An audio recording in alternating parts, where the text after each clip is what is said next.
Alright, time for another draftphysics.com video presentation. Part of this will be a response to the physics Michael guy, so quite a lot to talk about.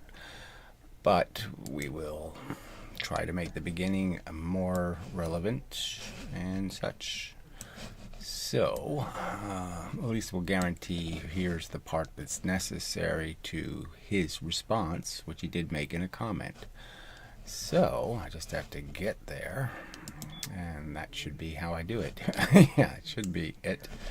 Alright, so we asked some specific questions, so I'll answer those. I didn't even read them yet, frankly. I read one. But anyway, and there's two of them anyway. So, and I will ask a direct question afterwards, and we'll try to keep it simple, stupid for the beginning. I'll use two thought experiments and, quickly illustrate the point I'm making, blah, blah, blah, blah, blah.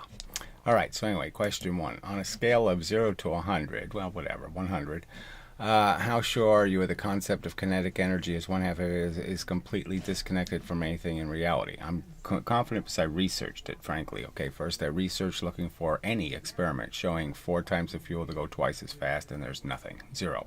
So in 350 years of the existence of the theory, nothing. Then when I researched the history, I found out the guy who invented it was the guy who stole Newton's calculus. He wasn't exactly the most credible scientist in the world. He died absolutely. No one showed up to his funeral. That's how badly discredited he was. Frankly, he made no rational arguments in defense. He showed no experiment. All right. And, then when it was resurrected in the 1720s by Madame Chartelet, it was round things dropped into clay, and you could do a little bit of analysis, and you could figure it out. That's like figuring out that arrowheads, pointy arrows go deeper into a substance than non-pointy arrows. The physics isn't that challenging to figure out why. Okay, the experiment comes out the way it does. And if you use non-round objects or non-pointy objects, you might get a different result, like crashing two cars into each other. Anyway, so I searched the internet looking for anything that involved a comparison between momentum and kinetic energy, and found there are absolutely no experiments. None of the physicists care, and obviously you all are in this 1/2 mv squared camp. And sorry, you don't have any evidence. And it doesn't make any sense in terms of Newton's third law. So those are the reasons why I'm 100% confident, is because Galileo, Newton, and Descartes were smart. They did get a lot of right answers.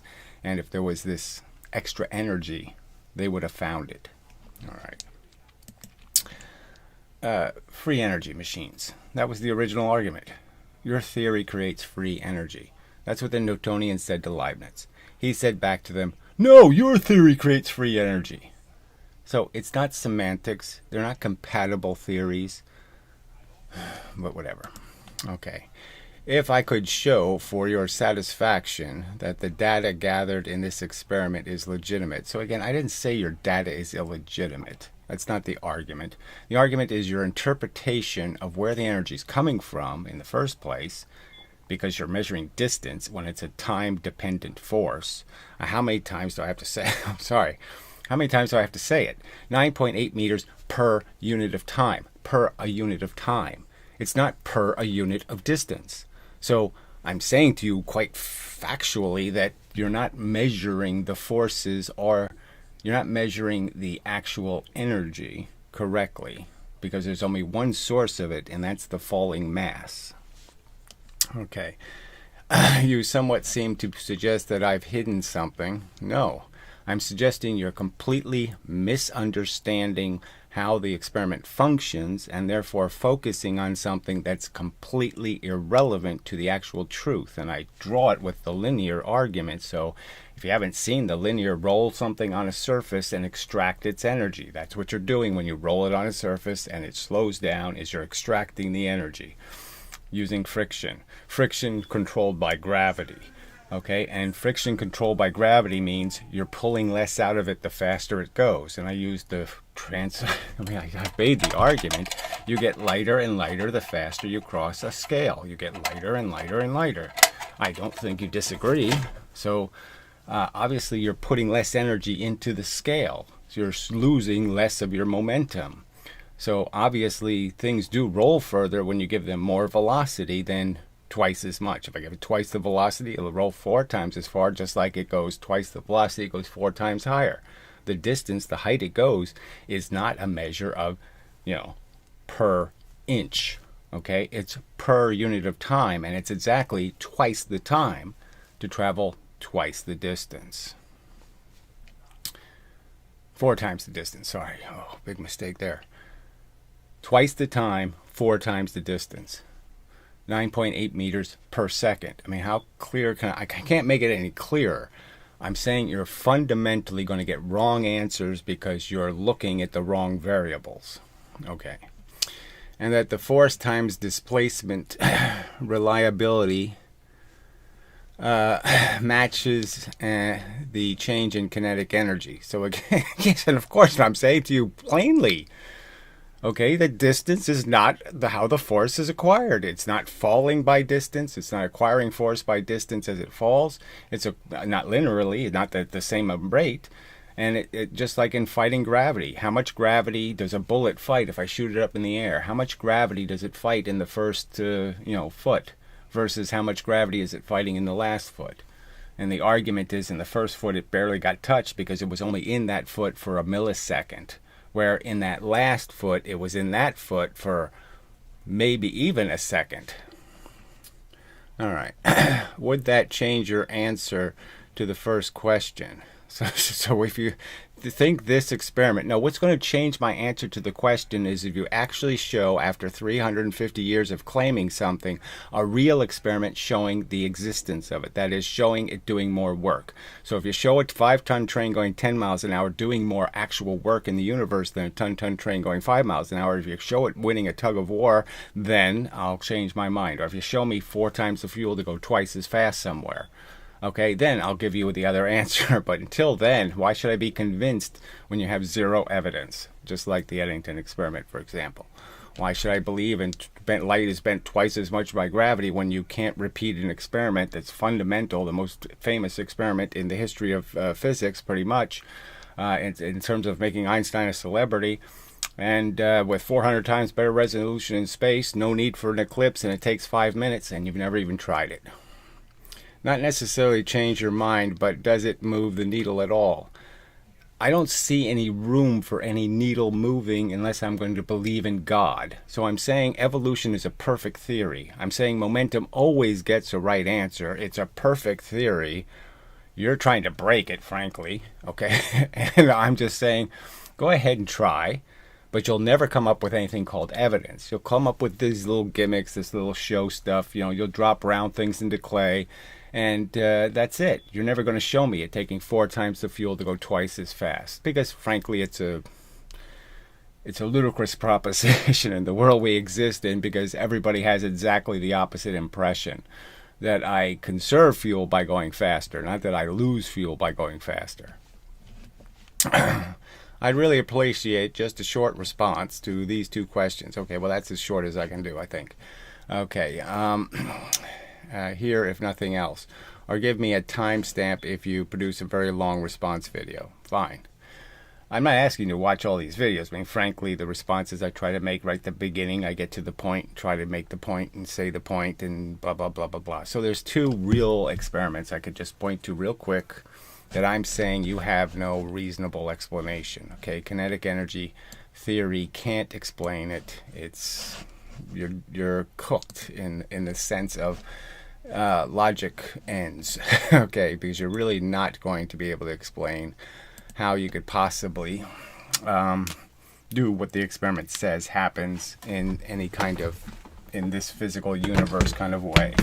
So the simplest one is this one that's been done over and over, described. Okay, take the one mass, you drop a one mass on top of it. This experiment's been done zillions of times. Okay, so you have a 5 ton, you could say, and 10 velocity. Okay, 5 mass, 10 velocity. You now have coming out, okay, a 10 mass, okay, and a 5 velocity. All right, so pretty simple conversion. This is the in, this is the out. Okay, And the argument is this has, okay, 1/2 the energy. Okay, kinetic energy, 1/2. Now, it perfectly conserves the momentum. So MV, okay, Newton, Descartes, and Galileo said, yes, this is what happens. Okay, you've conserved the energy. The energy's still here in the universe. It's still doing its thing. It's all collected. We accounted for all of it. Everything's just fine. Your theory says, okay, I could say it's 200 joules here. All right, and somehow I lost 1/2 of the joules, which is a lot of joules, a lot of energy. Half the energy of anything is a lot of energy, frankly. All right, and your argument is that, let's say I dented it when I dropped it. Okay, so I dropped it from a high enough height where I dented, and let's be clear. When we say it conserves the energy, we mean 98% of the energy. Okay, so yeah, we lost a little bit to some kind of sloppiness. All right, so anyway, we drop it, and you say, let's say you say it makes a dent. Okay, you say it deformed, and it did heat, and did this, it did that. I'm saying let's just take any one of those and say, what does it mean? Okay, what happens when you do that thing? Okay, and the obvious thing I'm going to argue happens is you take energy that is going in a direction and you let some of it loose. So little bits of it fly off somewhere.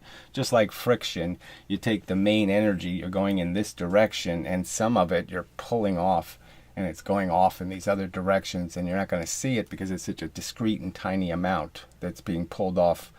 It's not being pulled off all in one direction. It's the school of fish is scattering. So you have a school of fish, it's easy to see.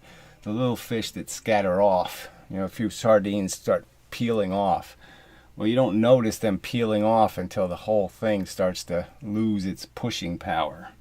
You know, and grinds to a halt because you're pulling off the energy. So it's real. The momentum is made out of a something, okay, a quantity of motion, a quantity, okay, an amount of something. That's what they thought. Hey, what the hell went wrong there? Sorry about that. That is way off. Shit. Well, it's always something. Shit. That's all I can say. All right, anyway, hopefully you got the idea. It's not that, it's such a basic physics experiment.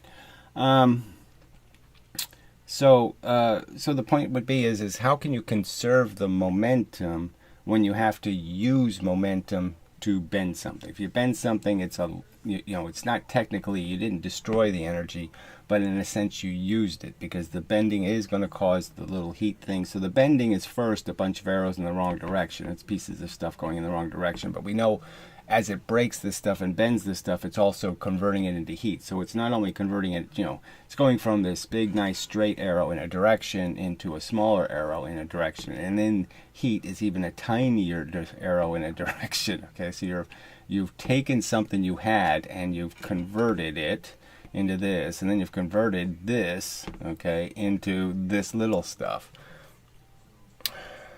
I mean, that's not even in the screen. Shit. Damn it. Okay. So this was your original arrow. You converted it into little stuff. Okay. No, he mocks this, by the way, drawing on a board. Isn't this is so typical. I'm sorry, but why would a physicist mock illustrations? I mean, they're so helpful. I mean, the figures in a paper, somebody has a paper and they have a figure or a photograph. I mean, they're incredibly helpful. I just don't see why a physicist would mock drawing pictures. But whatever. Anyway, okay, so I'm saying that, okay, let's just understand whether I call it heat, sound, whatever I call it, this is movement in the universe. The movement had to be caused by using something that had momentum. So the whole point is how can you conserve the momentum, and yet you lost half the energy to these bending and twisting and sound forces, which all have to be made by things that have momentum. You can't make sound unless something's moving. You can't make heat. You can't do any of those things unless you use some movement. So you had a certain amount of movement in, you save all your movement, and yet you moved other things. So the argument is it is essentially a free energy formula because I conserved all my momentum and yet I moved things. If I changed what I moved, if I collected that heat, That would be free energy. All right. So the other free energy example is, okay, so I have a simple experiment I'm going to do. I have a steel tube. I put an explosive here in the middle, okay, and then I just stick different things in it. So the first time I stick 2 objects that weigh as much as a gun, okay, and I fire the explosion. The explosion will create a velocity. So this will be 1,000 atoms, okay, and they'll only go 1 mile an hour. All right, 1,000 atoms, 1 mile an hour. Okay. Right? That's what it'll do, right? The same tube, okay, and now I put something smaller. Let's just say it's 1 atom, okay, a small bullet, okay. So now we'll put 2 light bullets in. All right. I'm just using the 1,000 to 1 relationship, okay. The weight of this is 1,000 times the weight of the bullet. All right, that's the example. All right, same explosion, fire the gun, and I have, now I have the exact opposite. So if I had 2 joules of energy here, okay, I'll have 2,000 joules of energy here. 2,000. Okay, so the bullets will leave with 2,000 joules. So the heavy thing leaves with 2 joules. The light things will leave with 2,000 joules. All right, so now the experiment, in one case, the same explosion creates 4 joules. And in the other case, the same explosion creates 2,000 joules. Now, I first argue that that certainly doesn't conserve, like Newton's third law is out the window. And what I'm going to argue is there's no explanation for where all of this energy change happened. So it's just ludicrous, in my opinion, to argue that 1,996 joules of energy went into heat or something else. Okay, it's not that taxing experiment.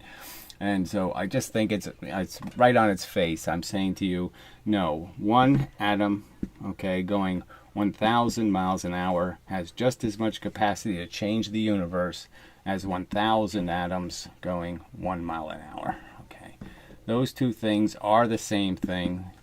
Okay, momentum does always work. It works in space. So the argument would be, what if I did this experiment and I did it in space and I just changed the scenario? I put the heavy thing in one side and I put the little thing in the other side. And I have 2,000 joules in space going this way. I only have 2 joules going this way. Does the spaceship turn? And I'm just going to argue clearly it doesn't turn. Okay, the 2 joules this way is really momentum. Momentum turns spaceships. It's thrust. Thrust is a real thing. Okay, you're pretending it's like momentum. It's not real energy. I'm saying, yes, it is real energy, obviously. And the real energy, okay, in space is momentum. And the non-existent energy, the energy you won't ever be able to collect or make it happen. You won't be able to make your kinetic energy theory move the spaceship. Momentum will move the spaceship. So that's the test. And momentum wins, like Secretariat. Momentum just proves I'm 18 times better than all the rest of the horses. Okay. Momentum wins. Alright. So I'd like you to deal with those 2 experiments and explain how it's logical to say I conserved 100% almost of all the momentum, and yet I lost half the energy. Okay, how did I lose it if I didn't lose any momentum? How can I give other things energy, momentum, and I don't have to use any of my momentum? How can I hit the bowling pins, knock them, and keep my momentum? That's the real question. And in the other case, it's so clear that your theory just makes it impossible for Newton's third law to be real. And but it does. The good news for Newton is your theory doesn't work. Okay, in space, there's no sign of it. No sign of space experiments caring about any of this 1/2 mv squared stuff. Again, NASA doesn't much like, okay, anything after Newton in terms of space navigation. All right, so those would be my counter arguments, and as quickly as I could put them, and I appreciate your attention. Now we'll go to the other subjects. Yeah, okay. The specific the experiment he did do. And, you know, I mean, the bad news is it wasn't an experiment dissected, okay, before we're going to discuss what actually happened. So this bar has made another dropping experiment. Now, there's no discussion of the mechanics at all, okay? The mechanics of the scale, the particular scale he's using, no schematic of it or anything like that. You know, and the principle is just the principle. Either you believe in conservation of momentum or you don't. So they're basically attempting to prove there's no conservation of momentum. And I'd say it's a bold statement. You know, most physicists don't like to say it. Clearly, they don't say it. They say exactly the opposite, that you must conserve momentum. They say if I put the spring between something, and I have one mass here and I have a two mass here, the two mass will have to go 1/2 the speed of the one mass. So somehow there is conservation. So you're going to say that the two things aren't really equal. The spring says they are, okay? So the spring is conserving the momentum. So to argue springs don't conserve momentum is the bold statement.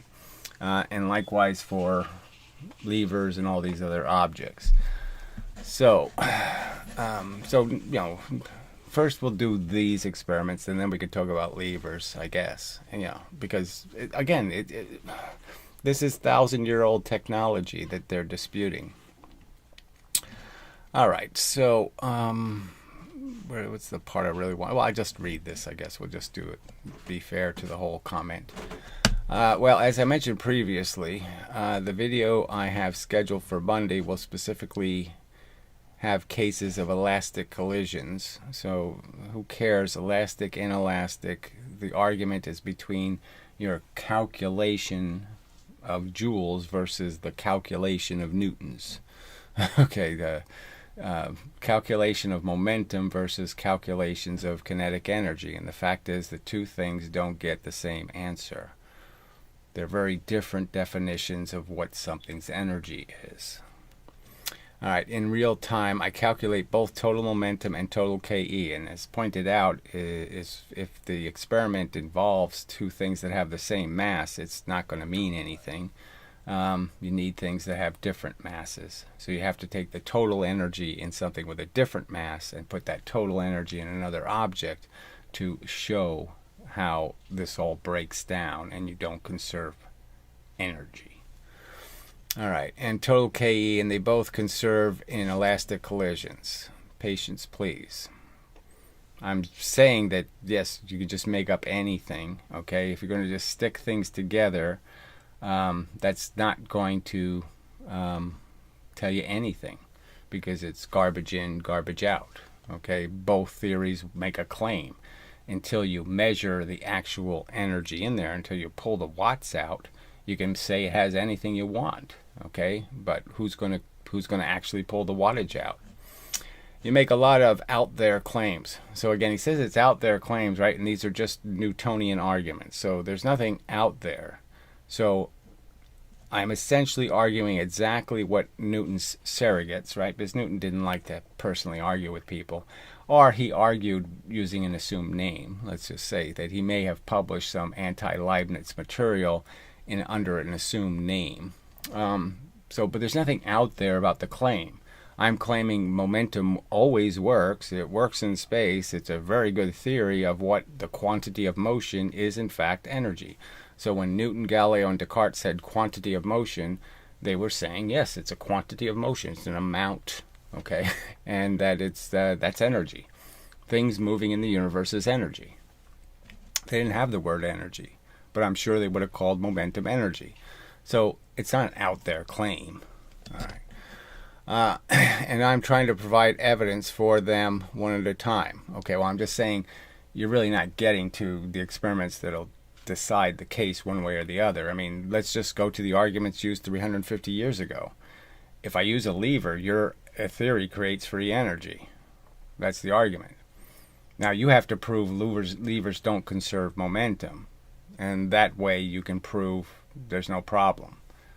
So you have to tell me that it's this 1.4 thing. You know, I drop a 5-ton train going 10 miles an hour on this side of the lever. I bang into it, and you're saying I can't, you know, I won't conserve the momentum. It's a 10-ton train going 5 on one side, and you're saying I can't create a 5-ton train going 10 on the other side. So you're saying the momentum will not be conserved. I'll create a 5-ton train going 7. Some other number, 1.4. In this case, because you have to stop it from creating free energy.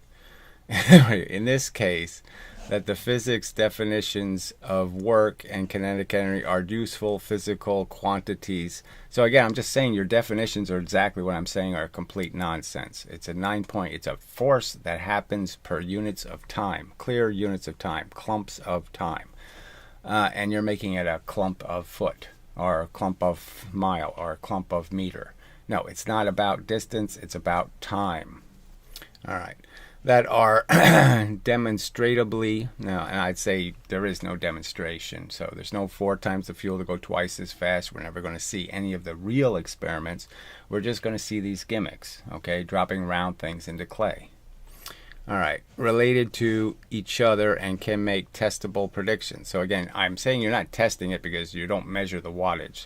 So nobody in the history of science, as far as I can tell, has ever taken the 10 mass going 5 and measure how much energy it actually produces. How many watts can it produce? And then measure the 5 going 10 and measure how many watts it can produce. That's the kind of experiment you need to do. You need to actually extract all of the energy and look at it.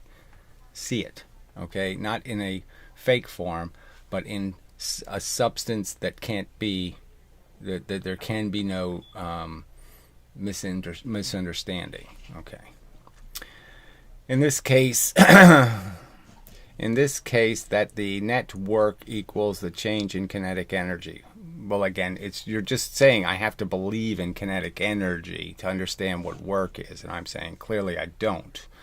Okay, anytime I make momentum, I did work. Okay, and I did work equal to the momentum. Force equals, okay, momentum. Newton said in his second law, okay, he said clearly, you want to go twice as fast, you apply twice the force. You want to go 3 times as fast, you want to have 3 times as much motion, he said. 3 times as much motion requires 3 times the force.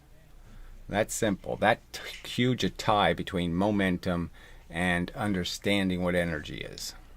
You say that I've got two entirely made up concepts. Yeah, well, I'm saying kinetic energy and your work equation are both broken equations. They have nothing to do with actual reality. So yes, you're comparing two gremlins and pixies. And I'm saying, well, I'm not terribly interested in gremlins and pixies. Seems a staggering coincidence that they match each other so well if they are entirely made up. So again, why is it staggeringly a coincidence? It's exactly how contrived physics works. I mean, you contrived your equation to fit the experiment. You didn't sit there and go find the truth. You just said, how do we make our statement true? And so you just reverse engineer a fake circumstance where you say, just like Leibniz, well, it's going 4 times higher in gravity, therefore it must be 4 times the energy. 4 times the height, 4 times the energy. Must be. That's the way it must be. Must be. When again, the argument is simple. If I did it in a stream or I did it in any other source of energy that's a constant force, I would have every expectation that the faster you're going, okay, the less the force can act on you. Just a fact. I mean, the less it's going to add to your velocity, okay? It's a constant force, so you're only adding 9.8, and then 9.8, and then 9.8, and then 9.8. But the problem is you didn't add 9.8, 9.8, 9.8, 9.8. You only spent 2 seconds in the force. The faster you go in the stream, the less time you're in the stream getting pushed by the stream. I mean, how simple can it be, right? The faster I get you going, the less time you're actually being pushed by the stream per foot. So it works just as well with any other mechanical system that produces a constant force.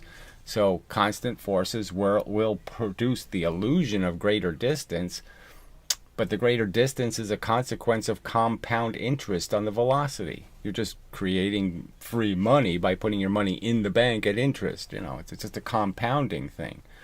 You didn't do any work. Let's see. I've skimmed through parts of your response video. Yeah, okay, that's all I can expect. That's all. It's fine. 3-hour video probably, right?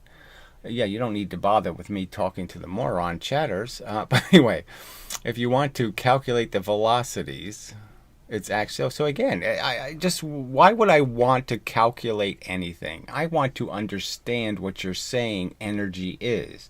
I'm saying it's physical material things moving in the universe, all right, and that you have to conserve it. That is, it can't come from nowhere. It has to come from something. You have to steal it from some other object. If you have velocity, you have to take it from something else, or something else has to give it to you, obviously.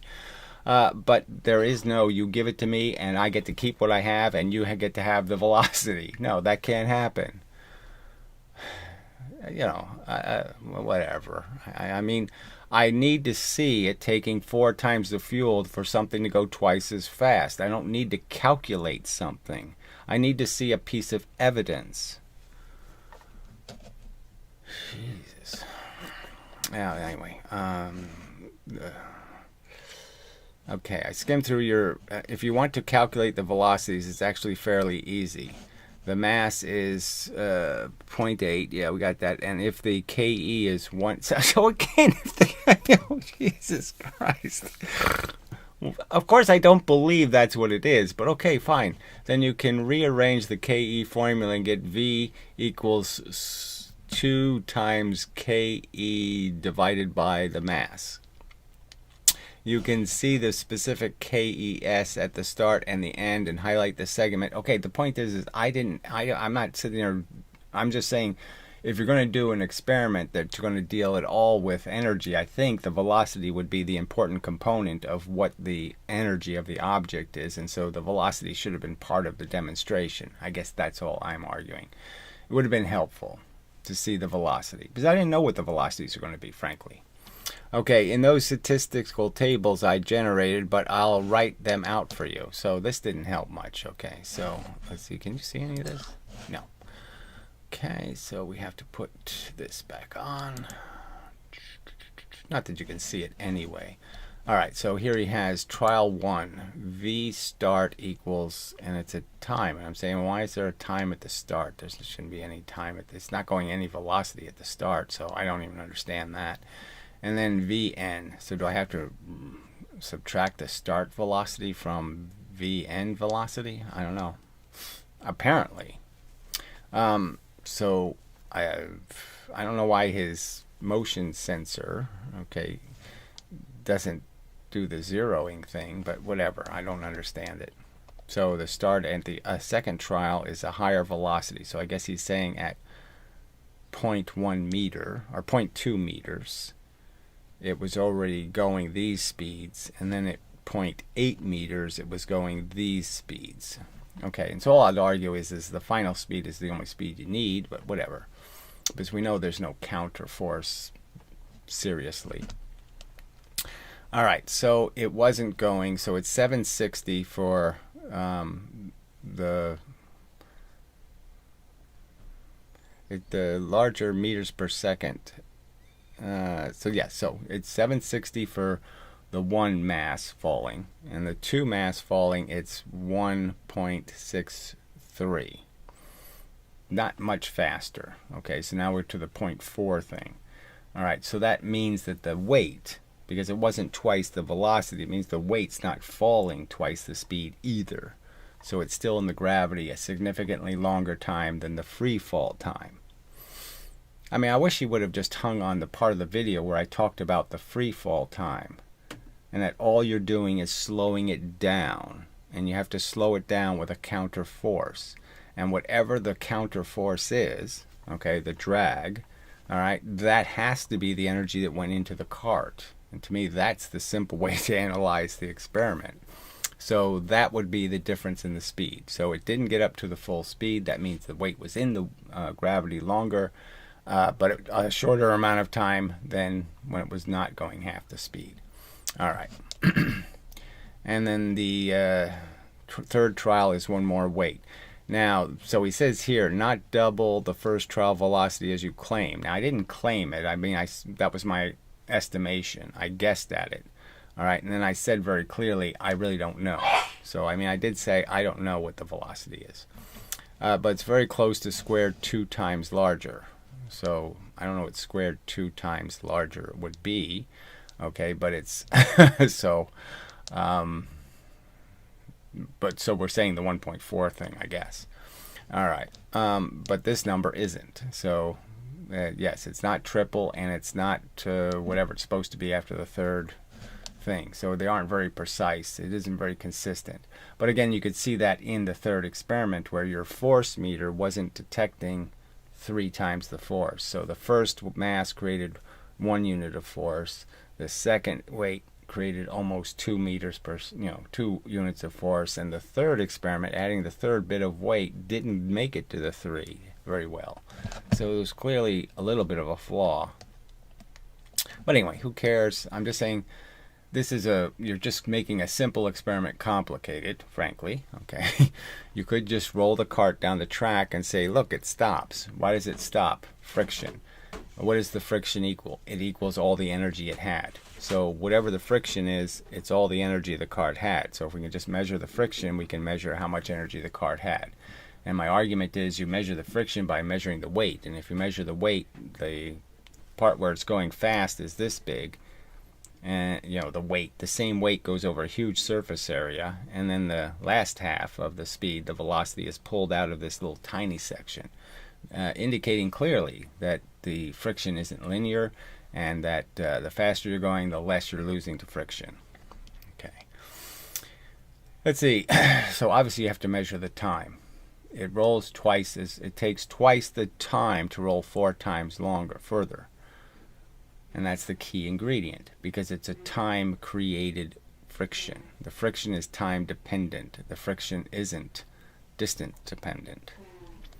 Okay, I didn't include the velocity graphs because I specifically showed how I was using the computer to directly, and I said that in the video. You're using the computer, blah, blah, blah, blah, blah. I said, personally, I'd rather see the velocity, frankly.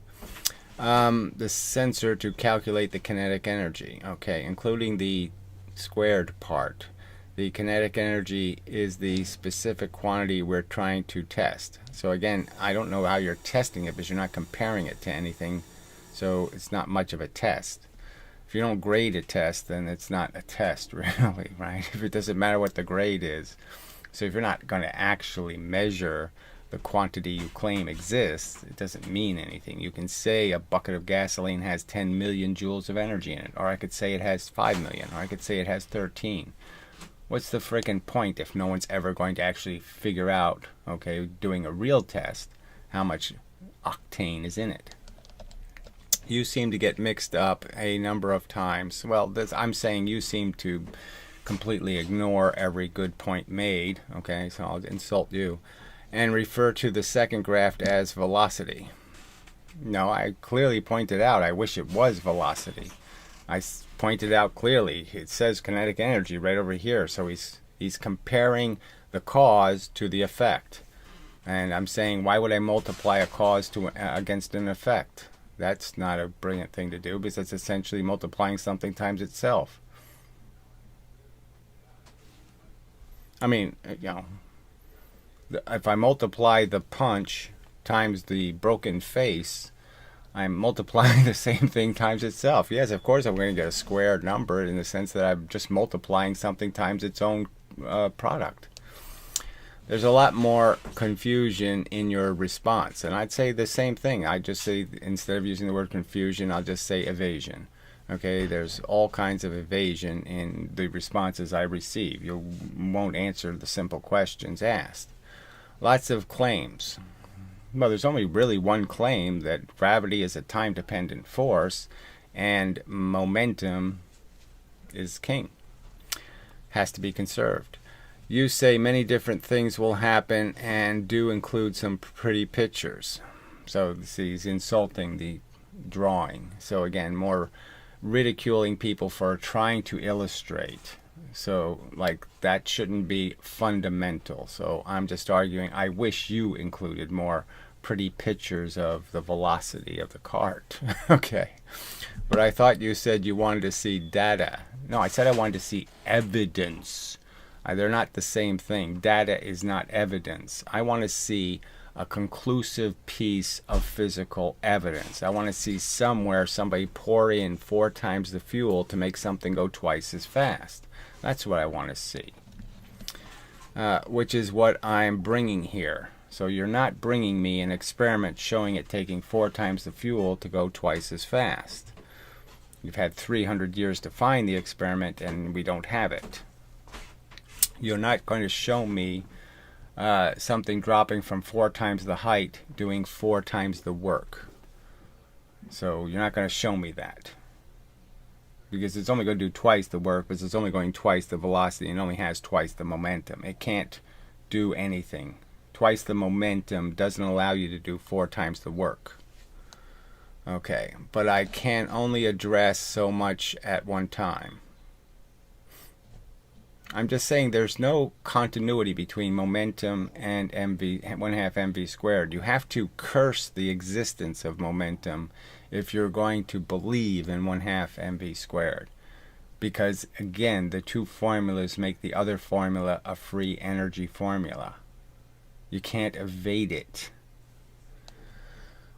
Okay, again, Monday video will specifically look at both momentum and kinetic energy in elastic collisions. Well, as I pointed out in the previous sentence I made to you, is that if they're not uneven masses, it won't mean anything. So if you use uneven masses, so if he crashes if he uses the explosion to move a 1 mass on one side and a 2 mass on the other side, the exact opposite is what you're going to argue, okay? They won't both be conserved. You'll end up with more kinetic energy going this way than you have going that way. Simple. You'll say the momentum is conserved, but the kinetic energy is not. Here are 2 questions that I would really be interested in a response to. Okay, so I answered the 2 questions, and we'll do, and we already did this. Okay. All right. So, yeah, I don't know if I want to bother with the redoing the arguments but I'll just go briefly over it again. The cart experiment where you put the weight over the pulley. Okay, so nobody analyzes any of these experiments, and so I attempted to, and I stand by what I attempted to say or argue. The fundamental problem is that they, okay, keep measuring distances, and I keep saying it's about time. So the rather simple argument is, and again, I have to say, I'll concede the argument that friction probably isn't a big factor here, but I can't say for sure that this isn't a friction-making machine in some respect or another. So you have a mass here that you drop in gravity, okay, and gravity is mgt,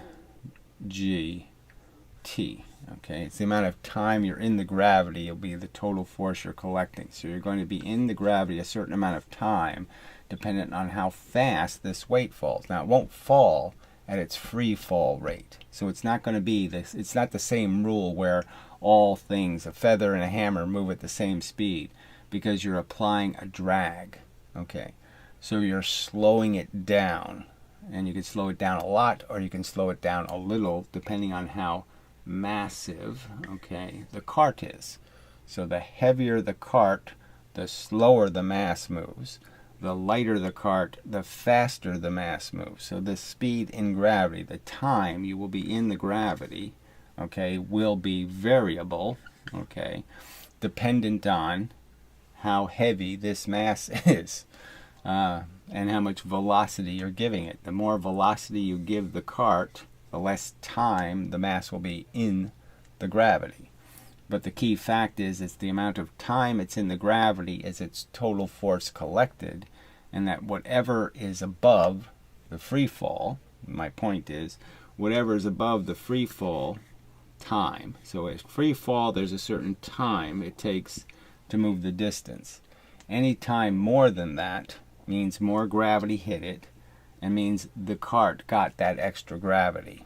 Because we're saying the friction is minimal, so we're not going to worry too much about it. And so that's the simple way to understand. This isn't a fixed amount of force.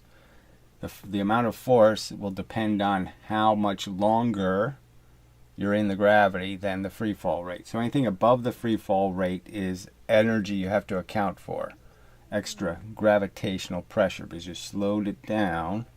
Okay, that slowing of it down means more energy went in, and this is the object holding it up. You're not holding it up like this from the earth. You're holding it up by this string tied to this cart. So the cart is going to get all of the extra force for any extra amount of time. And that goes into the cart. And how much force that is will be revealed in the velocity. Now, I made the assumption that if I double this weight, I double the speed. But no, it doesn't work out that way, okay? Because it's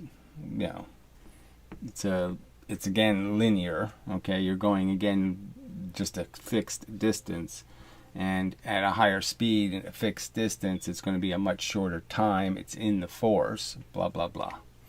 So, but whatever. If you did go through all of that, you still have to account for this is the source of the energy.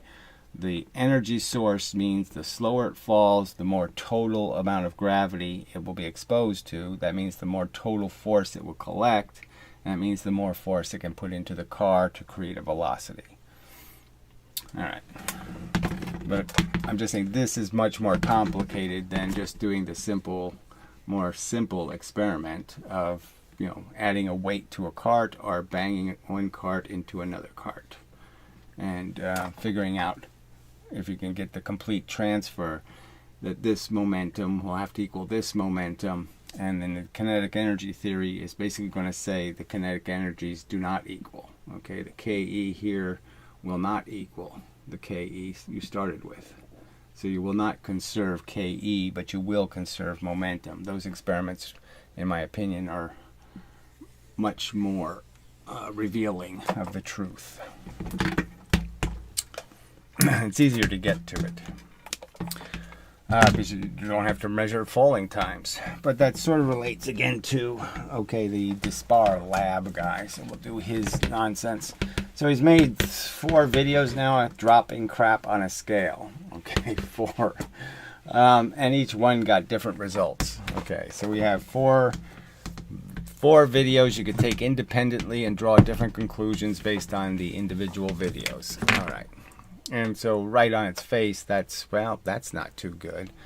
You should be able to show some better consistency than that. So that's probably a problem. All right, find the video. What is this one? No. Where the hell did it go? That's not it. That's not it. What the hell is this crap?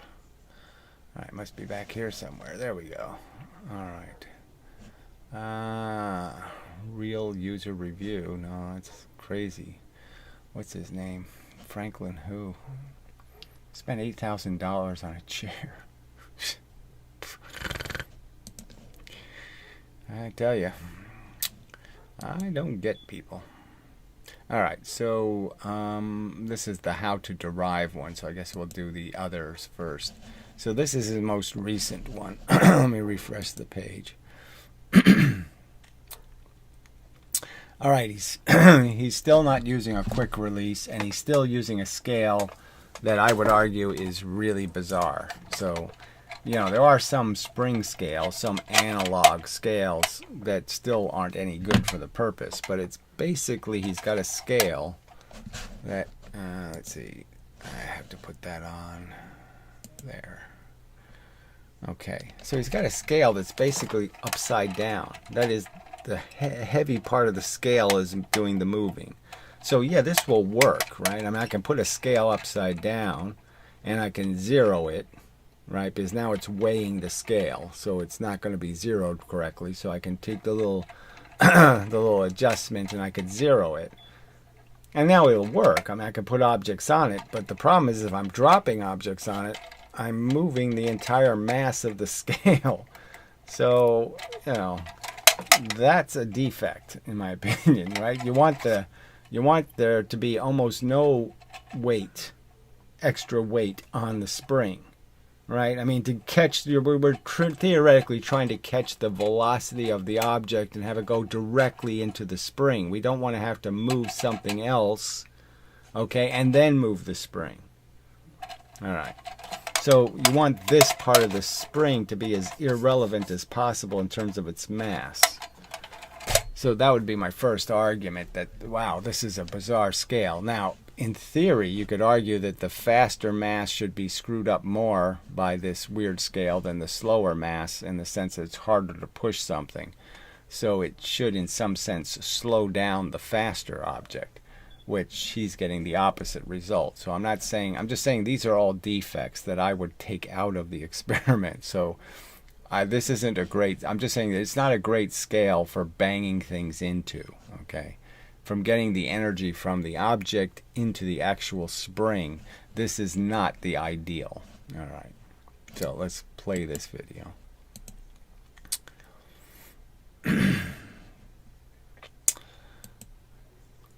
So, and the other thing he does, again, is not trying to do the same shape. And, the shape is sort of, you just want to kind of measure the distance from the center of its gravity, I think.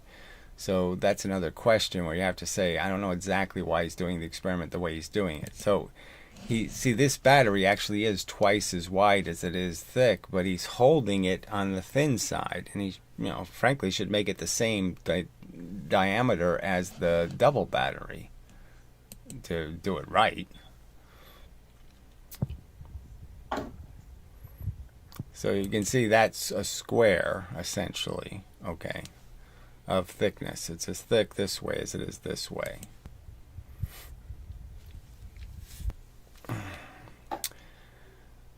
I mean, this is, not exactly really great and precise. So I think he's measuring this distance from the bottom of the battery to the scale. All right. Now, I'd kind of argue it's probably more ideal. I'd say the shape, you can't really measure from the center of gravity, because frankly, I could make the object shaped in a way where the center of gravity it's touching the scale, when I have the center of gravity more than an inch away. So the center of gravity probably doesn't work either. So you probably do have to do it from the point that hits the scale, okay, so the bottom. 1.4. Okay, so whatever. So get to the next one. All right. So he's measuring from the bottom of this battery, but my point is that's probably not ideal, because you could have the battery the same configuration as the other 4 batteries by just turning it the other way, so it's turned the same shape as the other one. Now all this mass is all above that line, where in the other case, it's not the same distribution. I mean, ideally this would be done with 2 objects that have exactly the same shape, all right, but different densities. Because having different size objects, I think, is introducing a problem. 5.6. Okay, well, don't need that, but. Okay, here's his. So these are the shots he gets of each one being dropped. So that's the double battery again. So he's not using a quick release, again, using his fingers. It's a tiny amount of distance. A tiny bit of flaw in that, finger release is going to cause a problem. Blah, blah, blah. You can go through all of the reasons why this isn't a great experiment. And the other reason is this whole giant scale, as you can see, moves, right? The whole spring is moving. The part of the scale that's moving is the big part. So it's almost like, well, maybe the base weighs less than this whole big thing, so maybe you should just turn the scale around and just use it upside down, and you'll get better results, because you'll be moving less mass. You'll be converting the batteries into less movement of a bigger mass that you're banging into. This is essentially banging the 1 mass into the 10 mass.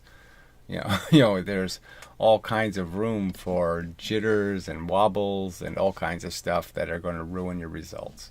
So it's not a very clinical experiment, is the minimal statement I can make. It's this shouldn't decide the fate of physics.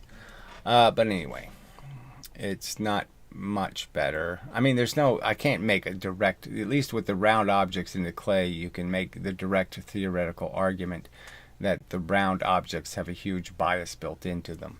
Okay, now there's no obvious huge bias built into anything, but obviously the lack of a quick release, the big giant weird scale, these are all flaws in the experiment likely to produce some sort of negative result. Now, alright, so he does this over and over, and then he does it with the one mass over and over. And it's clearly seems like more energy. Okay, so it's kind of obviously more-ish. Okay, but you can also see there's a lot of stuff going on. And so it's so the thing we could use is the time. So if we knew the time from release to hitting the scale, then we could figure out whether or not it's actually doing what it's supposed to be doing, which is going twice the velocity. So that would be one way to measure it. And then he has these little detectors, the photo gate. He could just put a photo gate at a set distance, drop the batteries with his hand release, and see if he gets the appropriate velocities. So I would argue that there's two things that could be wrong here. First, he doesn't have the right velocities because he's not measuring the velocity, so we don't know what the velocity of the battery is when it actually hits the scale. And second is this big giant scale he's hitting. Okay, so the spring isn't directly contacting the battery. There's a whole bunch of stuff in between the battery and the spring, which is also a flaw, frankly, in being able to say anything specific about the results. So I don't know why he did one experiment more than the other. So the one says whatever, 1, 2, 300, a little bit more than 300, and they should be the same, but this one says a little bit more than 400, right? 1, 2, I can't, it's a weird scale. I can't see it as well, so maybe that's part of the problem. More images. It clearly looks like it's almost 5:30 if it was a clock, and the other one was like 3:30. That's like 4:30. Okay, so this is 1, 2. There's no, quarter marking, and so 3 is, so I can't use clock because it's not a clock. So it's clearly 1, 2, 3. Now let's see if I can see the 4. Ah, that's bigger. I can see that. No, so it doesn't go. No, that's the small picture. Okay, we need the picture with 4 in it. All right. So yes, it's clearly 400. So 1, 2, 3, more than 4. Okay. A little more than, well, so this one's below 4. I mean, look how this one's way below. I mean, half below. These are pretty variable numbers, frankly. I mean, why is that variation in there? So you have to argue it'd be first to be a good idea to get rid of that big an extreme. He has almost a 25% difference in the measured weights in the different experiments, and that's a pretty huge amount of variation. So clearly dropping it by hand is failing. To get more consistent numbers than this. So that is another flaw right there. I mean, a 25% difference in the measured weight is not a good thing. From the worst to the lowest weight to the highest weight, it's like a 20% difference. That's not good. All right. So not much else to say here. The Bozo left a nothing comment, which is funny. Let's see if he has anything else. Oh, John Walker, what a waste of time. So Ian Gosling says, stop debunking the conspiracy of idiocracy. Despair, you naughty boy. So what he's arguing, so let's understand, his argument is that springs don't conserve momentum. All right. So he's actually arguing that it's not Hooke's law. So let's just draw it, and so there's no doubt about that, okay? They're just basically asserting, and calling me the conspiracy nut when they're asserting completely opposed to what Professor Lewin said, okay? Professor Lewin said you can, I can't remember, mess with kinetic energy, you can take kinetic energy one way or the other, but nature can't finagle momentum. All right, they disagree. Nature can finagle momentum, okay, because he's basically saying that the spring is not measuring momentum, okay, and it doesn't conserve the momentum as it doesn't measure momentum. And so when he drops the one mass from 4 times the height, he's supposed to create twice the velocity, okay. And the fact is if he drops the 2 mass, okay, from 1 unit of height, okay, that gets 1 velocity. So it's 1 times 2 or 2 times 1. They're supposed to have the same momentum. All right, they would have the same momentum, arguably, as a statistical fact. But the spring won't read it as the same momentum. So his argument is the spring doesn't conserve momentum, that it doesn't collect weight. Because momentum is weight, frankly. Momentum is just a velocity and a mass. And I bang it into a spring, okay, you know, and that's all it's doing. It's measuring its weight. All right. So he's saying the two things. He's going to prove they don't weigh the same. That is, they don't compress the spring the same because it's not the same amount of energy. That this object has 4 times the energy, okay, but it's not going to compress the spring 4 times as much as this. But because it's kinetic energy, it's not momentum. I mean, it's not, I don't know what to say. There's nothing you can say.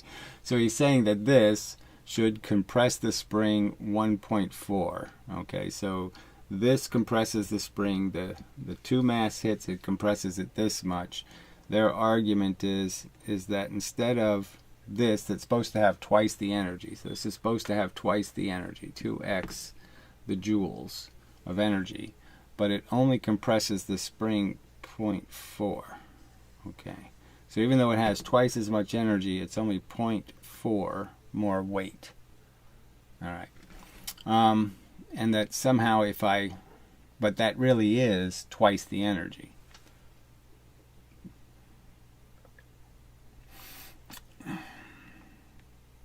Yeah, there's just no way of making any sense out of this. It's 4 times the energy, they're saying. Oh, this was I changed the mass. Oh, okay. Yeah, if it was the same mass, then they would say it would go twice as much. So if I left this alone, if I made this a 2 mass. All right, so with a 1 mass, this is what they say happens. If I left this a 2 mass and just put it 4 times higher, they say the spring compresses only twice as much, but that's 4 times the energy. So this is 2x the energy, does this 0.4 thing. 4 times the energy, okay, does the 2 thing. Okay, 2x. I think that's fair to their argument. They don't explain their argument, so there's no way to do it any other way than this way. All right, so, and obviously what I'm saying is if you doubled it, you would get this. This is what, if I take this and take it 4 times higher, that is exactly what I'll get. So I guess we agree on it compressing the spring twice as much. But they say twice as much compression is 4x the energy. So let's understand that this location is 4 times the energy. Now, I would argue, though, if I put objects on here, okay, this thing that has 4 times the energy, and so if I launched objects with this 4 times the energy, I won't get 4 times the momentum in any way. So I won't be able to conserve the momentum in the sense that if I put 2 1 masses, okay, first I just put a 1 mass on it. Well, let's just say I put a 2 mass on it. Okay, so if I put a 2 mass on this compression, their argument is it'll go 4 times higher. So it's only twice the compression of the spring, and it'll go 4 times higher. So they're basically saying that if I put a 1 mass on it, it will go 8 times higher. Let's see, what would their calculation be? I mean, it's 4 times the energy and half the mass. It's got to go 8 times higher would be their argument. So I can compress the spring twice as much. So from this to this, I can get 4 times more height. I don't know. Well, I have to think about that one. I mean, obviously the height, the distance isn't much to do with anything. So let's just go with the compressing of the spring. They're saying this is 4 times the energy when you compress a spring twice as much. So it's 2x the compression, 4x the energy. I would obviously argue that if I wanted to compress this spring this much, I can find a weight that'll go exactly to this location. So I can find a weight that'll actually create this much compression in a spring. So exactly the same energy is in there. All right, and all I have to do is cut that weight into 2 pieces. Okay. And then you can understand that I can put one piece on, and then I can put the other piece on, and I'll do these 2 little units of work, okay, and I'll create 4x the energy. So the work I'll have to do is only 2x, okay, and the work I'll get out is 4x, in terms of somehow I'll get this magical increase in the energy. So the simple argument is twice the compression of the spring is only twice the weight. Twice the weight can't be 4 times the energy. I mean, it's back to the football player kind of argument. I have one football player weighs 100 pounds. I crash him into a spring running his fastest or whatever, and it compresses the spring a certain amount. All right. I take 2 of them and let them hit it together, okay, both going that speed. I have every expectation they're going to compress the spring twice as much. They're going to weigh twice as much. It's not going to be 1.4. And then if I just had a 200-pound guy going half the speed, okay, instead of their speed, I should get the same. I have the same momentum. And their argument is that somehow that will not compress the spring the same amount as two guys going twice the speed. So 2 guys going twice the velocity, 2 velocity and 2 mass won't equal 2 mass, and no, it's 1 velocity. Somewhere I made a mistake there too. Anyway.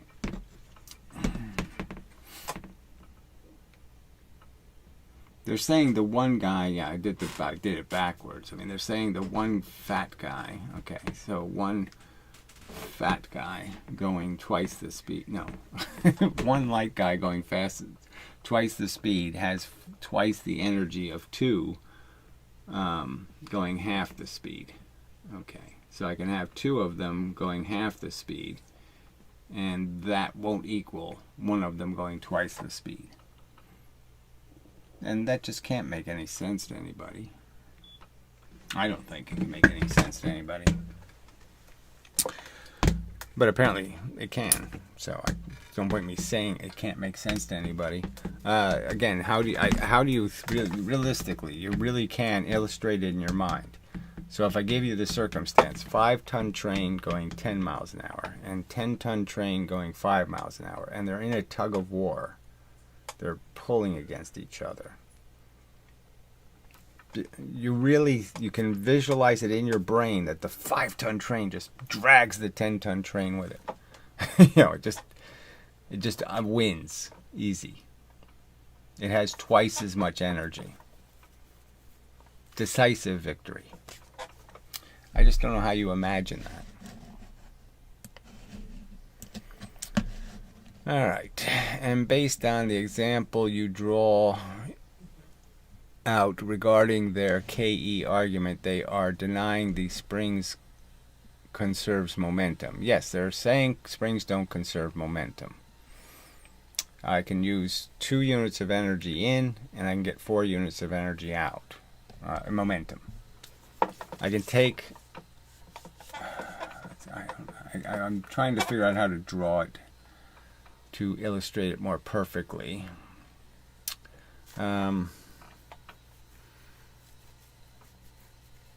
just saying that obviously they're saying when something's going twice as fast, half the mass going twice as fast, they're saying only compresses the spring 0.4 compared to the 2 mass. I have to think it through and blah, blah, blah. I'm just saying I'll stick with my arguments I'm more comfortable with, but whatever. I'm quite comfortable with the idea of just pointing out that this isn't twice the work. So I'm just saying they're saying that if I put a 2 mass on the scale, it's going to weigh something. And it's going to, so I put a 1 mass on, it compresses the scale 5. I put a 2 mass on, it compresses the scale 10. Now they're saying the 10 represents twice as much, 4 times as much energy as the 5. Okay, so it's stored 4 times the energy. So somehow, and I'm saying all I have to do is break the motion of the putting the 2 mass on into 2 pieces. And I'm saying how could 2 pieces of energy cause 4 times as much energy? It can't happen. The first one lands on the surface and it weighs. I did a certain amount of work to lift it. That's it. Okay, I'm going to do exactly the same amount of work, and now I'm going to have twice the compression. The second object doesn't do 1.4. Right? I added the second object, didn't do 1.4, it did 2. How can 2 units in create 4 units out? That's the simple argument. That's impossible. Alright, so we can put the chat up, I guess. And yeah, so this maybe it's not going to be as long a video as I thought.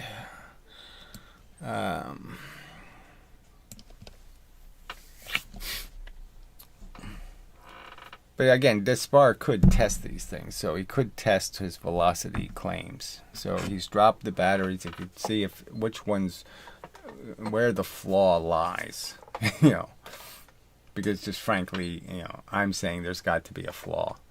I think it's difficult to draw out how their argument works in real life when it doesn't work in real. The whole point is that's why I'm saying I should just stick with the gun example and the spaceship example and the lever example and just say, okay, solve those, because those stay simple. Stupid. They're not at all complicated. There's really no place for them to provide any explanation. Just there's no room for one. When you say levers don't conserve momentum, that is so on its face ludicrous, right?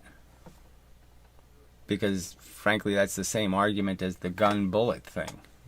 Clearly on a lever, if I could just make the lever theoretically very perfect, I could actually do the experiment. I could put 1 atom on one side and I can put 1,000 atoms on the other side. And as long as I put them the right distance, they'll weigh the same, indicating they have the same potential to do work in the universe.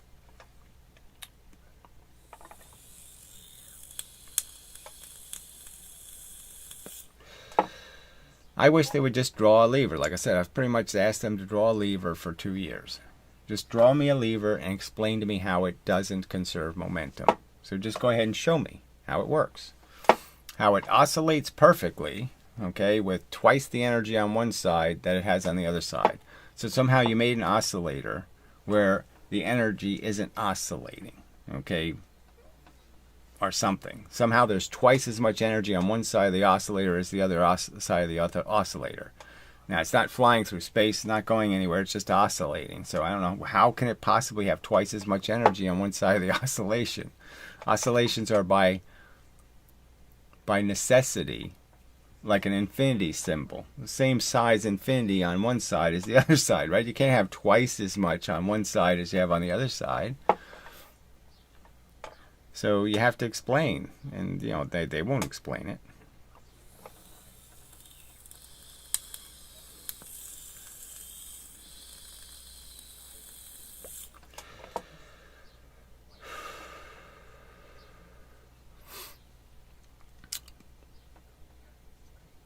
Yeah, they want to chart everything and do some math, but they don't want to deal with the actual argument. Oh, I guess I could play the Despard math video, but it's the same thing. So, well, let's do it.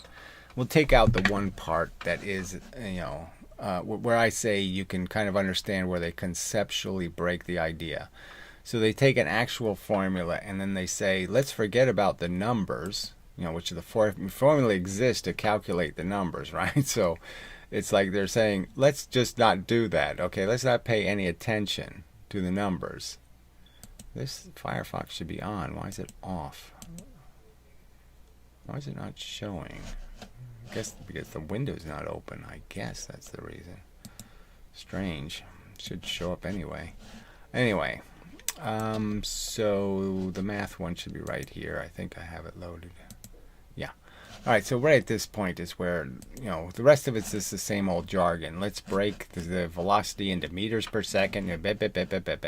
All right, well, the key thing, okay, and so then they say acceleration is velocity, which is a rate. Okay, so velocity isn't a number, it's a rate, okay, divided by a time, which doesn't make any sense because it's really a rate that is modifying a rate, right? Your acceleration is a rate, the rate's modifying another rate. Okay, and it's a change in your velocity. So he says, let's put it into units, and we won't pay any attention to, it's actually the change in your velocity. It's not your actual velocity, it's the change in your velocity.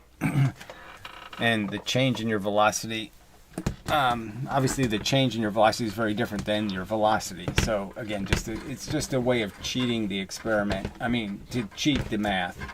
But the key thing to recognize is when it's in a rate form. Okay, so what is it saying when I say 9.8 meters per second? 9.8 meters per second. When I say this, okay, this doesn't mean seconds, multiple seconds. It means 1 second. So this is basically saying 9.8 meters directly per 1 second. Okay. So that's where they, screw over the math. Shit. Yeah. Okay. It's 1 second. It's not seconds. It's 1 second per 1 second. So when they say per second, they have to say per 1 second. So obviously now you could understand that I could multiply 1 times 1 times 1 times 1 all I want, and I'm still going to end up with 1. Okay, squaring won't matter if this is a 1 second. And that's exactly what the rate is saying. The rate is saying 9.8 meters per 1 second. In 1 second. In 1 second. It could be 1 hour, it could be 1 something else, but it's one of them that this happens in.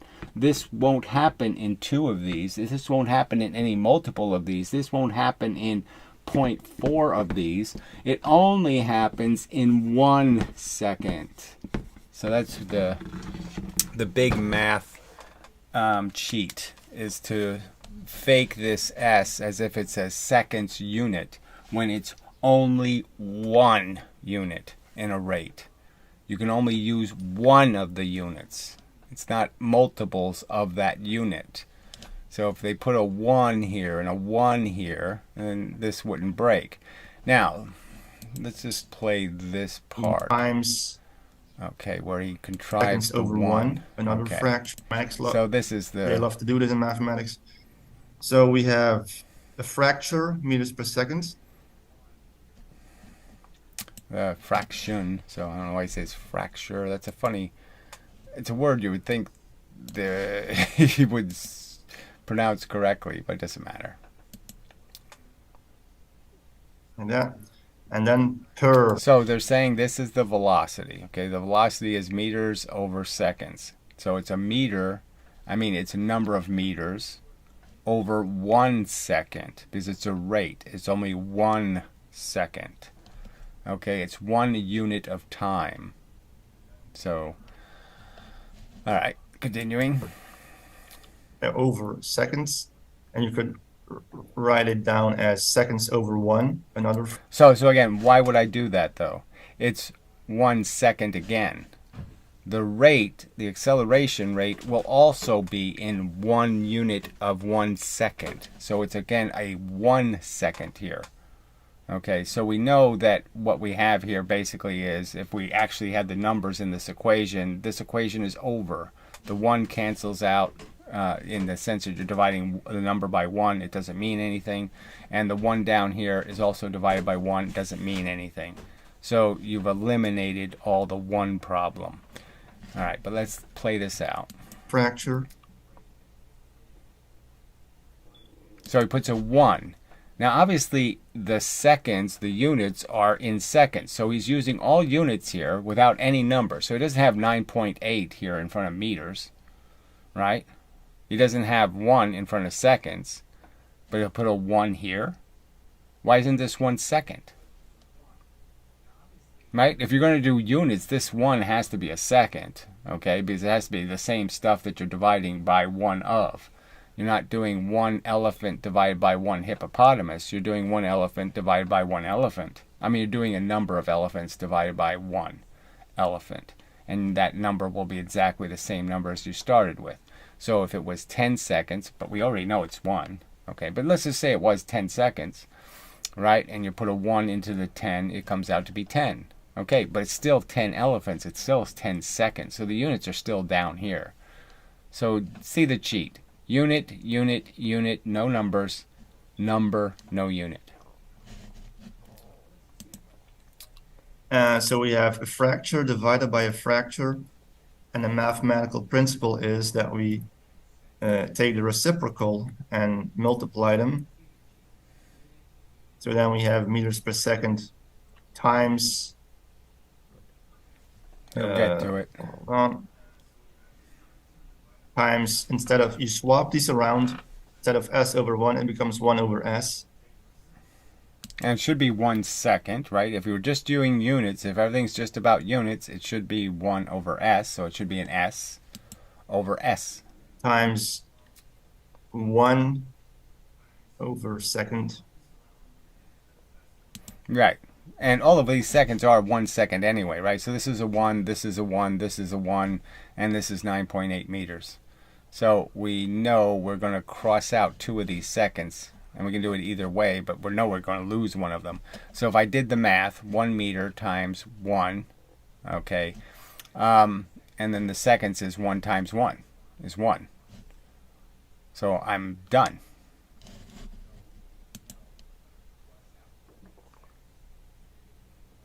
Right, so then you have to do m times 1 over s times s,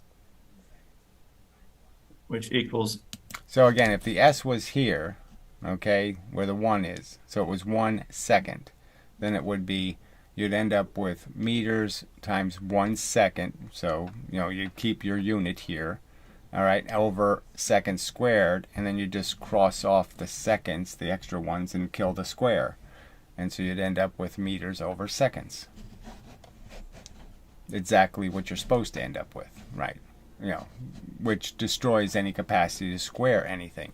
But just understand what he's squaring. These are all in 1 units. It's 1 unit of time, 1 unit of time. That's where it's broken, right? That's where you're breaking the mathematics, because these are all 1s in front of these s's. These are not variable different numbers. It's only 1 second. It's 9.8 in 1 second.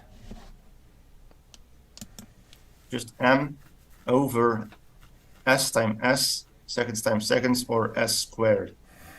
All right, so again, just too silly, right? I'm just saying too silly, frankly. Okay, and the whole logic of it, this is to defend doing something just bizarre. Okay, to say that energy equals mvv. Multiplying the velocity times itself makes absolutely no logical sense. Can't possibly get you anywhere. How do you square a velocity? How could that be useful? You can't do it in reality, so why would you bother doing it mathematically? It's clearly not rational geometry to square a velocity. Because it's a one-dimensional thing. All right, anyway, so that's all that needs to be stated, I think. I don't know what else you could possibly contrive here. We'll play it faster. And so we have meters per second squared. And that's just another way of notating meters per second over seconds, or velocity over time. So it breaks the entire point of the ratio. So again, the rate number has to be understood as 60 miles per 1 hour. Now we say just per hour because it's convenient to say it that way. But if we were to be technically correct, the rate has to be 1 second. That's all that implies. Meters per second squared implies velocity, change in velocity over time or in time. You can also, let's all understand they wouldn't be the same times, right? I mean, the rate numbers, unless you make them 1 second each. So you can do them by seconds. You could change this and create different second numbers if you could create a non-constant for measuring the feet. But you have to understand measuring the mass, meters, the meters it travels. So yeah, if I change the unit of seconds to something else, I have to change the unit of meters because there'll be a different number of meters in that different unit of time. But it just kind of proves the point that it is an actual measured amount of time. It's not an invariable. It's not a variable amount of time. It's one specific amount of time, 1 second. So I'm just going to emphasize that. It's a specific amount of time. That's the constant. The constant is the S. The variable is the meters. The S and the constant is 1. use numbers. 1 squared is 1. In these, let's say we have 1/2. Let's say we take M for 1 and 2 for S. We have 1/2. So M is 1 and S is 2. So N over 2 over S, which is 2. And you can notate the 2 as a fracture as 2 over 1. So now he's contriving the 1/2 out of 1/2 divided by 1/2 divided by 2, which is a quarter, 1/4. So that will equal so a fracture divided by a fracture, take the reciprocal, becomes 1 over 2 times 1 over 2.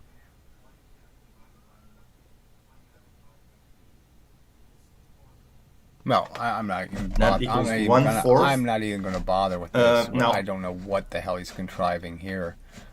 But yeah, no, I'm not playing. So now he's putting all numbers and no units, and I don't see for what purpose at all. But whatever, it doesn't really. Let's just see if there's anything else in here this is just a waste of time. I don't know what the hell that is. All right, let's do it again. If you have, for example, 10 meters per second, as in a normal notation, it's only seconds squared. Only the seconds are squared. That means...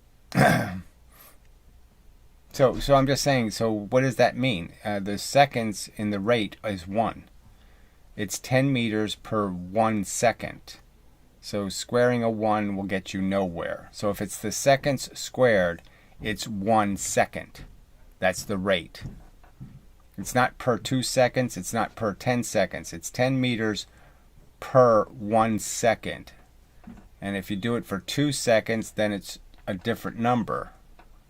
2 seconds worth of 10 meters is different. It's a completely different statement. This is a rate.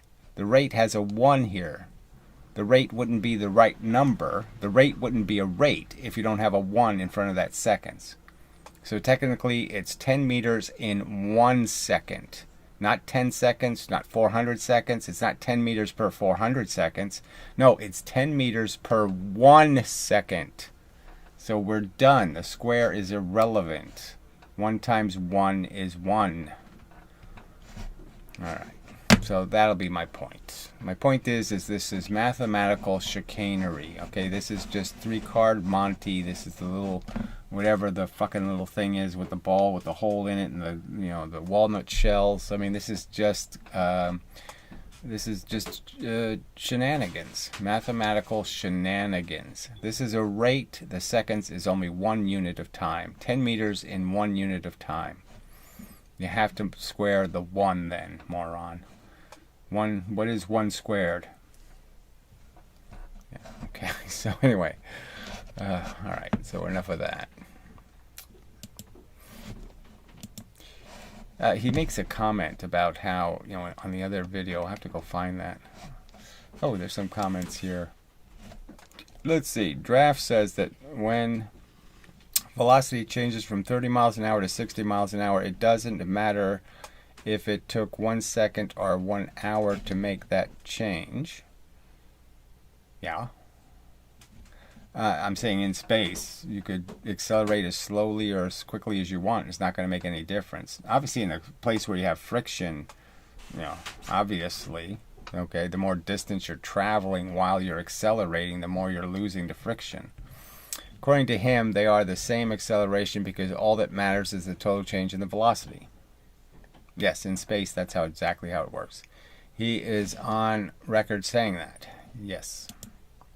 So let's look at an ambiguous situation. If my velocity changes from 9.8 meters to 16 points, so 19, exactly what happens in gravity in free fall. It doesn't matter if it took 1 second, Earth, or 6 seconds, Moon, to make that change. Obviously, the force on the Moon is much smaller. So yes, it's exactly the same amount of energy. Okay. They are the same acceleration. Yes, it's the same momentum. All that matters is the total change in the velocity. Yes. It'll be 19 meters per second you're hitting the ground. That's all that matters. 19.6 meters per second. That's what you hit the ground with. It took you 6 seconds on Mars to do it, and it takes 2 seconds on Earth to do it. I mean, on the Moon. No big surprise. Okay. By his logic, the Earth and the Moon produce the same gravitational acceleration in different amounts of time. Exactly. Yes. Yes. Yes. It took the Moon longer to do it than it takes the Earth to do it. Therefore, they have the same gravity. So that's obviously not what I'm saying. It's obviously that'd be ridiculous. How could it take longer to do it if it's the same gravity? That would be ridiculous. Again, it's a time-dependent force. I mean, what are you saying? You're saying it's not a time-dependent force. It doesn't matter how long you sit in gravity, it'll get the same amount of gravities affecting you. I'm saying, well, duh, no. Let's see. I admired your perseverance in trying to hammer the nail home. So again, they keep thinking they're nailing something. If someone refuses to learn, what do I learn? Is that you don't care about what the truth is. That's what I'm learning. And that no reflection on you, your explanation between V and A is clear enough. Well, I don't know. What is it? He's saying two. One is a change of a rate, and one is the rate itself. So acceleration is changing the rate of velocity. So it's a rate changing a rate. Okay.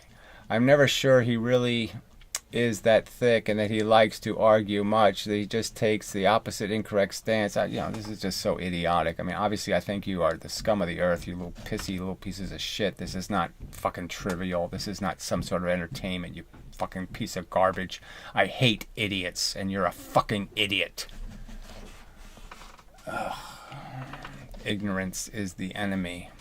The idea is to make a barmaid understand. You lost me, so I reckon there's no way to go yet. There's no way to go yet. I reckon there's no way to go yet. Okay, I don't know exactly what that is. Oh dear. So I can use terms like quantities, units, fractures, and reciprocals. I have to be very clear to figure out an explanation. Well, whatever. At which part did I lose you? Don't mind me. I struggle with numbers. Please don't take my comment as a slight. It's great that you make the effort to do these in your videos. I like the latest dropping scale ones, right?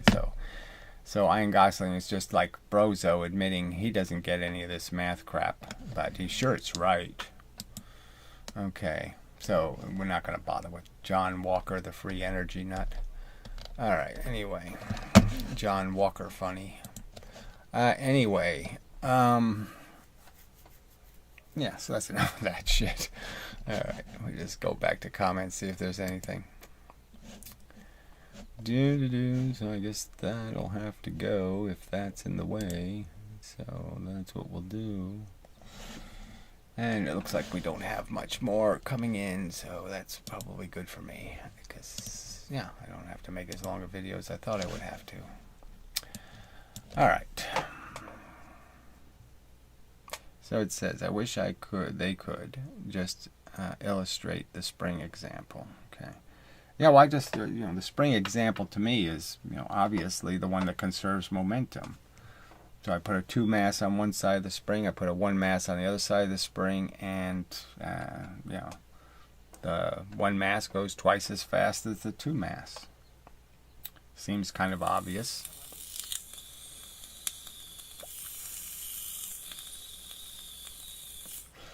They say I have twice the energy going that way and half the energy going that way.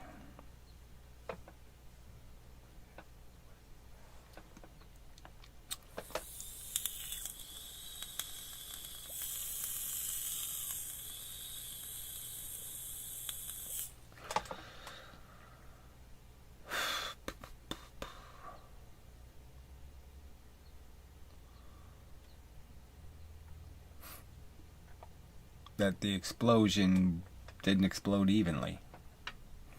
See, Feynman actually does the experiment, but it's not recorded in a video. So there's a him doing the experiment in a lecture, and there's an audio recording, and he uses an actual little firecracker, to create to do the experiment with. Yeah. And yeah, you're sitting there saying, well, this doesn't make any sense. It's an explosion. How does it make more energy going one way than it makes going the other way?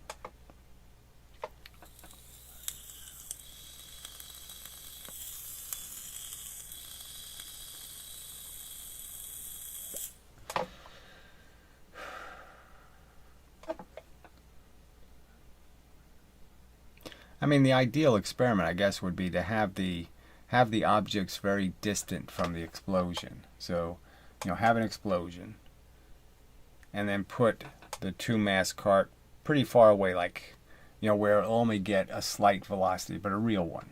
Okay. And then put the 1 mass pretty far away where it gets only a slight velocity, but a real one. Because the further away from the explosion you are, the less you can use some sort of crap about how the explosion could feel the 2 mass was heavier and so it pushed on the other one instead. You'd get away from this idea of the spring saying it's harder to push one of the objects than the other object. The spring can't can't put the energy into the heavy object somehow, and it has to put twice as much energy into the lighter one for some reason. So the further away you get from the gun and the bullet, it's all compact, it's all in a little space, and somebody could argue that, well, when the charge fires, the charge actually moves with the bullet, so it's pushing more on the bullet, some sort of argument like that, because the gun is so heavy it won't absorb the energy. So you get rid of all the reflection arguments. So if you put the objects far enough away from the explosion, then reflections aren't possible. You can't argue that a piece of energy hit the heavy thing and bounced off and then went all the way to the light thing and pushed it. There's no way to contrive a way that you could get twice the energy in one object and only half the energy in the other object.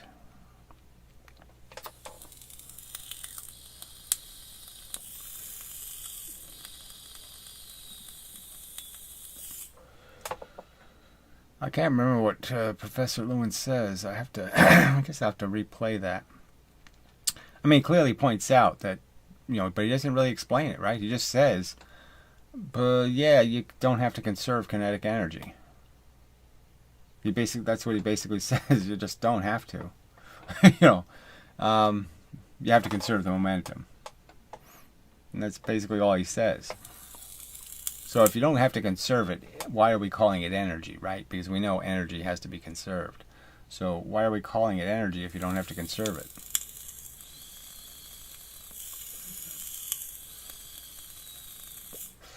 Why is what I'm saying outlandish, and what did the guy call it? Out there. Why is it out there? Okay, to defend that whatever we're going to call energy, it should be conserved. And so if momentum is conserved, that should be called energy. And that's my simple out there argument, is if you conserve it, then it's the real thing. And if you don't conserve it, then it's the fake thing.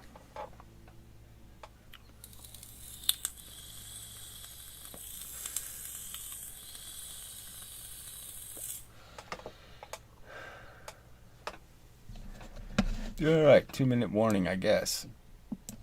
Let's see what the viewership is. It was way down yesterday, so we'll just see if that's a holding trend or not. Looks like it is. Yeah, somewhere I've lost half my popularity. For shame. Tisk, tisk. Yeah. I guess it was the trolls that I blocked. So, yes, how disappointing. I'm missing their participation now. Because they don't know I'm live, I guess. So I guess that's not much of a loss, frankly. So, okay.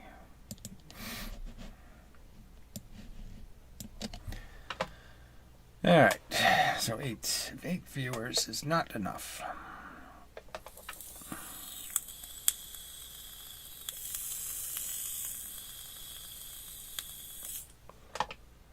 So we'll call it a video and such. And I'll get an early start on the out of dooring. Anyway, so till the next time and such and so forth.